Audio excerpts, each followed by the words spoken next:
ladies and gents. This is your friendly neighborhood anchorman, Charles Carson, bringing you the latest news and the smoothest tunes.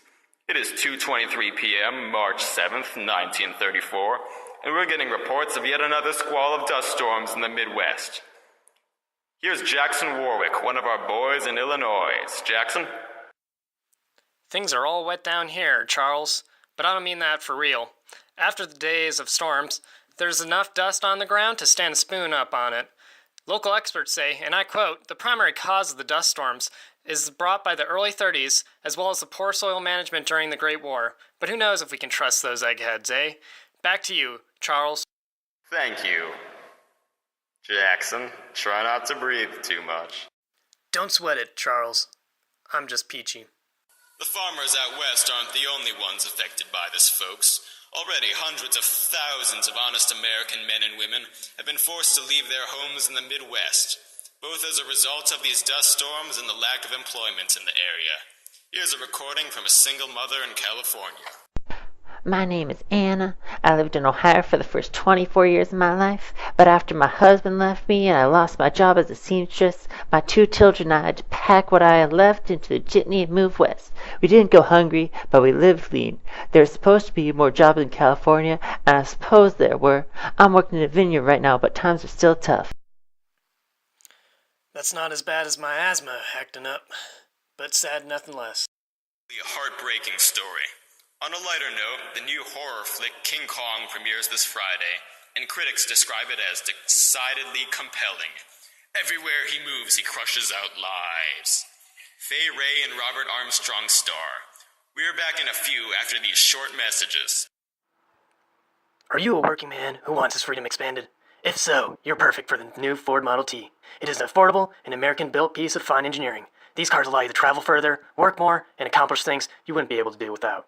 Come down to the Ford factory and look at one today. It will change the quality of your life. Fords are built strong.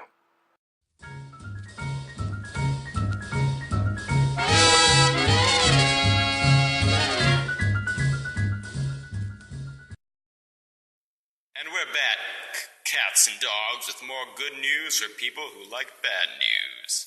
Today is the 5th anniversary of the stock market crash of 1928. Here's our report from the day it happened. Younger listeners are advised to avert their ears. Charles, I'm here on Wall Street in New York, and the situation is phenomenal. Businessmen are running in and out of buildings. Some are trying to sell their possessions. Some are just crying on the steps of the stock exchange. The Dow Jones has already dropped 10 per... One moment, Charles. Someone on what looks to be the 12th or 13th floor of a nearby building is climbing out onto the ledge and... Oh, Christ! He's jumping! The poor bastard's jumped! Truly a day that will live on in infamy. Experts claim that a combination of reckless consumer spending and bank loans led to the current state of America, but that's not what people want to hear. They want to hear things getting done, and I suppose that's where Mr. President comes in. My friends, I'd like to take a moment to talk to you, the American people, about jobs. As well as you know too well in America, there's too few jobs.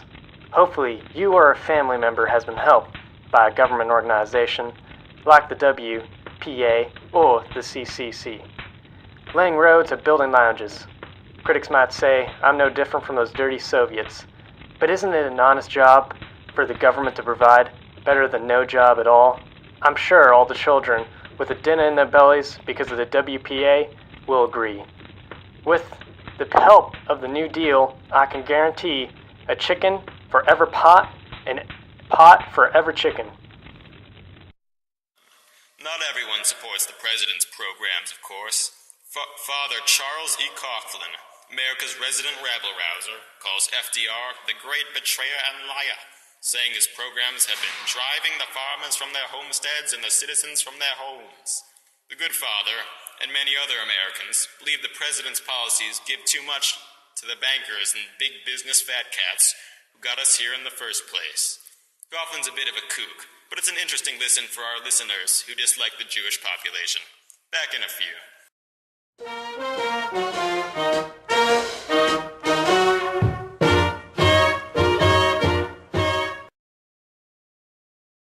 course, there's the other end of the spectrum, the First Lady herself.